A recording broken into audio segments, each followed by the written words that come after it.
Tonight, disturbing news as nearly 40 million Americans prepare to travel for the Memorial Day weekend. The nation's rail infrastructure outdated, in some places literally falling apart.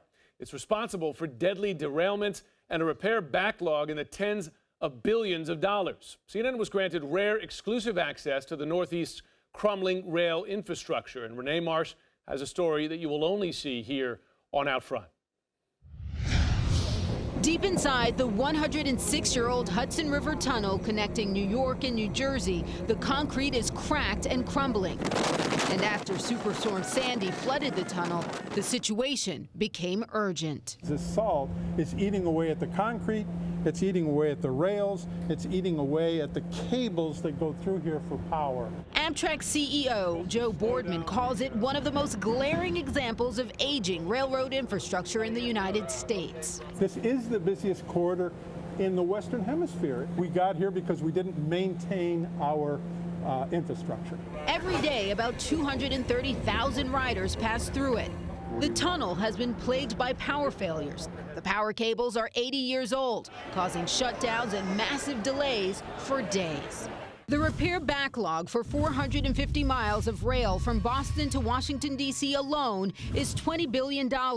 Aging infrastructure has also contributed to deadly derailments. Notify Amtrak to shut down the entire Northeast corridor. Keep crawling, okay? Where am I crawling to? In May 2015, Amtrak 188, traveling more than 2 times the 50-mile-per-hour speed limit, jumped the tracks in Philadelphia.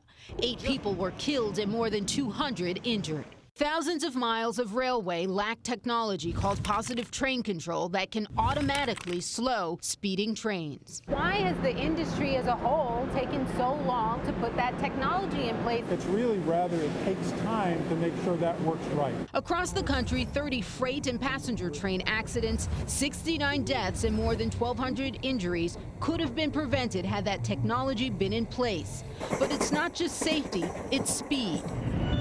In Japan, bullet trains are capable of going almost 200 miles per hour. That speed would cut a 6-hour Amtrak ride down to 2.5. The fastest train in the U.S. can go 150 miles per hour, but usually travels at half that. We could have that kind of service along this corridor, but you'd be talking $151 billion. You want to be able to show the benefit of the dollar you invested. Anthony Fox heads the Department of Transportation. And I think members of Congress struggle because they actually require longer than a political term to take root.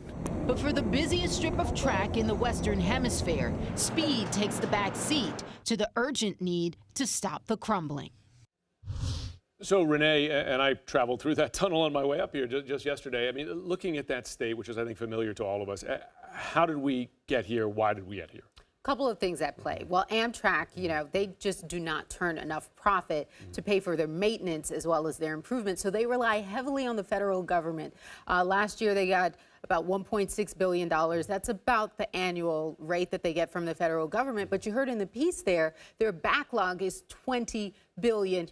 So that's a drop in the bucket. Compare that to China now. They invested $128 billion last year alone. Although, putting that in context, they have a lot of open space where they can expand the track. But the bottom line is there just isn't enough money to pay for the repairs and to expand. And I've been on the trains in China, and they're a lot faster than our trains, too. I bet you they are. They are. Renee Marsh, thanks very much.